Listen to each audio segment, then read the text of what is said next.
Hello again, Kevin. Hiya, Paul. How are you doing? Good, good. So we're continuing to go through Acts 27, and Yeah, we got through to about verse 29.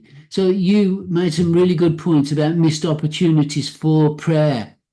yeah. And have you ever missed opportunities, do you think, where you could have prayed? I've lost count, Paul, of the times I've missed prayer. In fact, that's what stood out to me about the guidance, about not listening to the majority. Being molded by the world. I think on traveling mercies, yes, I've prayed for traveling mercies. I often refer to Psalm 121, but I've not prayed enough. And I realised that as they did the journey and through life's journey on this voyage, sometimes perilous, on the road, we've had some near misses. So I have missed more opportunities probably to pray than I have prayed. And I can say that now at my age, but I wish I would have wisened up a little bit when I was younger. So I hope those points that we put out about missed prayer opportunities on the last episode, if you've not heard it, go back and listen to that episode, and I hope it encourages people, Paul. So yes, I've missed those opportunities in my life. Okay, thanks for sharing that, Kevin. So we'll pick it up from verse 29, and we're in Acts 27. So, Okay. verse 29, fearing that we would be dashed against the rocks, they dropped four anchors from the stern and prayed for daylight. In an attempt to escape from the ship, the sailors let the lifeboat down into the sea, pretending they were going to lower some anchors from the bow. Then Paul said to the centurion and the soldiers, unless these men stay with the ship, you cannot be saved. So the soldiers cut the ropes that held the lifeboat and let it drift away. So that to me was an act of faith by the soldiers. They were finally putting their trust in what Paul had to say because he'd been given a promise. Yeah. Yeah. And they finally began to listen to him. Things had to get really bad before they started to listen to Paul, but they did. Yeah. And I think I like how our listening improves as we go on through difficulties, trials, and also the Word of God. The some verses that I look at now, and they get my attention a lot more. They get my thought a lot more. I look at some verses and I have an utmost respect for them that I probably never had before. And that's as a spirit-filled Christian. They are a stronger witness of truth in the scriptures, and your listening improves. I love the way that all the way through this, the Apostle Paul could bring that word. But I find it really incredible that the centurion and the soldiers listening, nobody was in listening mode prior to that, really. They didn't listen to Paul. They did what the majority wanted to do. That the centurion just decided, I'll go with the pilot and so forth of the ship, and I'll go with what the owner says. But all of a sudden, you get this moment on the ship where the soldiers suddenly this cut the ropes to the lifeboat. The last thing you want to get rid of in a storm is your lifeboat. The Titanic was such a disaster because it didn't have enough lifeboats. And it's the way the Apostle Paul, number one, he was watchful even in the storm because he saw what they was trying to do. They was pretending and trying to sly off basically and save themselves. But what an incredible word for Paul. Paul never said, let me go on that, or otherwise you're not be saved. He never said to the centurion, stop them quick, let us get on it and then we can go. He just suddenly points out the issue, what they're trying to do, and then he says, if they go, nobody can be saved. It seemed all for one for all, but it was that promise that God had given, and the Apostle Paul knew everything depended on the promise, not the peril they was in, not the way to get out. But what I will say is this: God had to cut off their means of escape to save them. That's exactly what we've got here. I'd love to call it an enacted parable, really, because all of them, it was to save them all. They wouldn't all fit in that one lifeboat by the sound of it. And I learned something. God has to cut off our way of escape, God's way only. And very often we think we've got a way of escape. We think, and this is where the good works comes in. This is about our beliefs and our thoughts and our affirmations. And God says, look, there's only one way everybody can escape with a life. And it's from the book of Genesis right the way through to the book of Revelation. There is no other means away. And even in Jesus Christ, you can have whatever escape you want, whether it's drink, it's drugs, religion, gurus, self-development, personal development, get rich, whatever it is you've got. There's only one way of escape, and the escape, Paul, is in Jesus Christ. And I find that amazing that it looks such a great escape, that boat. I would have, in the soul, I would have tried to get on that boat to escape, but the word of God come. You got to cut that off. And you know what? It's a big thing when God cuts off our means of escape. When God cuts off our means where we think we can survive, but yet God does it, and many souls are being saved because God. So if you're in a position, we often say there is no temptation taking you that such is common to men, but God will make a means of escape. That's what God was doing.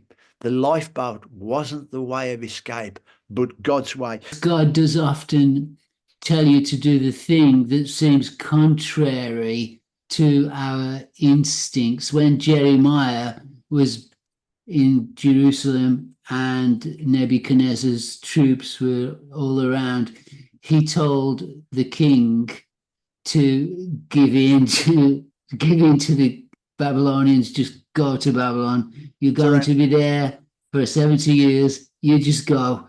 And they just did not want to receive that message. They tore up the scroll that he'd written it on and threw it in the fire. That's how much they didn't want to do what Jeremiah had told them. But here it seems the soldiers said, okay, and faith suddenly appeared in the soldiers' hearts, and in just cutting the lifeboat, they said, okay, let's trust Paul. He's a Christian. He's a man who has seen heaven open. Let's follow him. So this is verse 33 now. Just before dawn, so that they prayed for dawn, didn't they? Yeah. Paul urged them all to eat. For the last 14 days, he says, you have been in constant suspense and have gone without food. You haven't eaten anything. Now, I urge you, take some food. You need it to survive. No one will lose a single hair from their head. After he said this, he took bread and gave thanks to God in front of them all.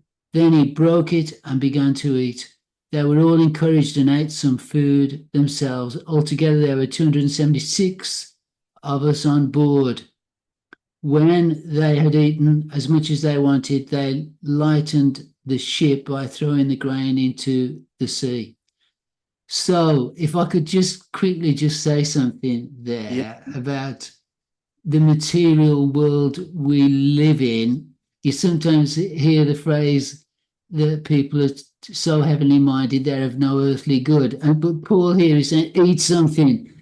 Jesus had pity on the crowds because he says they haven't eaten anything. They've been here 3 days. They're going to faint. And disciples didn't say, "Well, Lord, do a miracle." That, just give them strength.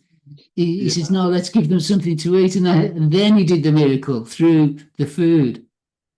And also when he raised up the little girl from the dead, the first thing Jesus said was, "Give us something to eat." And so it's very practical, isn't it? Paul was saying, "Look, guys, you've got a long swim ahead of you. You're not going to make it unless you've got some carbs in your system. You need the absolutely, energy here. You've got to eat." absolutely. So that was another interesting point there about the practical application of the word of God to them. Yeah, it was, and of course, again, it's all in the means of escape. If you want to connect the Lord's Supper into that, really, because the Apostle Paul, he would have had things like that in mind. And again, now all that they've got really a bit of a Holy Communion service to some degree on that ship, because all of a sudden Paul is giving thanks in public, and that crew that prayed, none of this was happening before. Paul had a little bit of favour with the centurion, if you remember, and he went, when they got to shore, he was allowed to visit some Christian friends under guard and so forth. So there was a God fearingness, but all of a sudden now, Paul's bold and breaking bread, and the storm is less in the foreground. It's the bread that counts. It's the giving thanks that counts, and all of a sudden, there seems to be a way forward in the Lord. Verse 44, the rest would get there on planks or on other pieces of the ship. So it was important. God works through brokenness, Paul. And that ship had to break up and be broken so as they could hold on to those pieces with stored energy, right, to save them. The last thing I would think of is, well, I can't wait for the ship to break up so as I can grab a plank. I mean, who would want to grab a plank or a piece of wood? But you know that before then, in 43, those who could swim jumped overboard and overboard first and get to the land. They got, so those good swimmers, they'd all got this energy from the Lord's Supper and everything else, or the party. It had Thanksgiving over it, that food. So they got this energy and they can swim.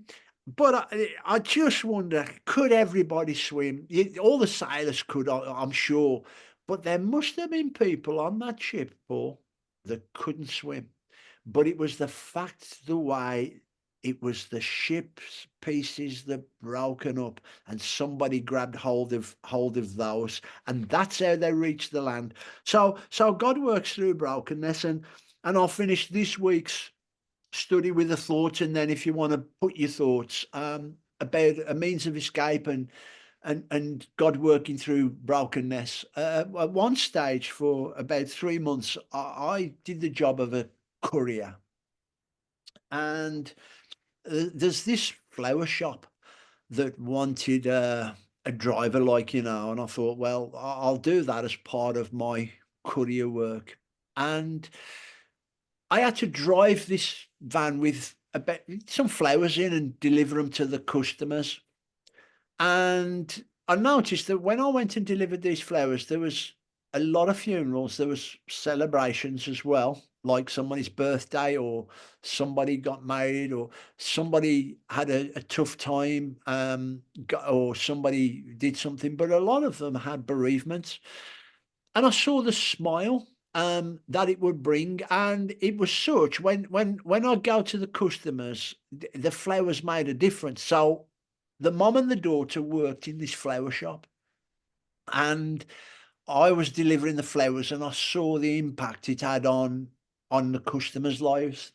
And even once I arrived at someone's house, Paul, and the mother was being taken into an ambulance, an elderly mother and an adult daughter, and literally, they closed the ambulance doors. I didn't see who was in there, and I just arrived with some flowers because the mother was being ill, and the door was open. The ambulance was there with the flashing lights, and there was issues. She wasn't critically ill or in a coma, but she was very poorly and struggling to breathe. So I didn't know who was inside that ambulance, but the daughter said, "Oh, them are beautiful flowers. Quick, just before you go, ambulance man." So they're just kind of shutting the doors, right? And she says, "Can I show mom the flowers that arrived for her? They will cheer her up, right?" And so they didn't delay anything. And so the ambulance men opened the doors, and I stood there with the flowers, and she says, "Look, mom, look what someone sent you." And the mom had this mask on and said, "Oh, yes, thank you." And then they closed the doors. I handed the flowers over to the daughter, and she says, "Thanks for that." She says, "That would cheer her up no end." And I thought, wow. And then I went back to the shop and I says, "You're really good at this flower business." And I says, "What did you do? How did you get into delivering flowers and arranging flowers and running a mother and daughter running a flower shop?" And they told me the story. They said that the daughter lost the dad, the mother, it was her dad was the husband, of course, and it was unexpected, and they couldn't cope with it. Um, and they was looking for getting over the hurt and the pain of this sudden loss, very quite tragic, if I remember correctly. And they didn't know what to do. There was and they was grieving, and they saw an advert, "Come and learn flower arranging." So they both went on this flower arranging course, and they got interested in it. And then a little further down the way, when they learnt a bit of flower arranging, they got better at it, and they decided to start their own business to cheer people up. That flower shop was pioneered out of brokenness, and it was such a little piece. Who would have thought that looking at and all I'm saying is we hang on to pieces in life that seems trivial, or and yet that was the saving for their mental health. They felt this belongs to our dad, the daughter did, that this is for my husband, and they got a great sense of purpose out of that. And it come through brokenness, but they just held on to a little piece of flower. I wouldn't even know what you would call it. I only did that for a couple of months, but I realized that when somebody holds on to something really small, it can save them. And I felt that these were saved in their purpose, in the way they shared joy in tragic circumstances. And I learned from that. And the Apostle Paul says some of them got by some of them swam to shore, but some of them got by holding on to pieces of the broken ship, and some of them got by on planks. And I find that amazing. So them are the things I've learned from this. I don't know whether you've got anything to say on that, Paul. Well, I think that sums it all up nicely, Kevin. That was a great story. Yeah, so Yeah, yeah, that was good. Because it's like that seed of brokenness they had blossomed and bloomed that's the in word. a literal way. Absolutely. Yeah. Amazing, really. Okay, then. So that's the shipwreck. So Yeah, next we will be looking at shores. shores, yeah. And they did get safely ashore. So that's where we're at. We've gone through the shipwreck, and now them just about to get on land. Okay, great. Thanks for sharing, Kevin. No worries, man.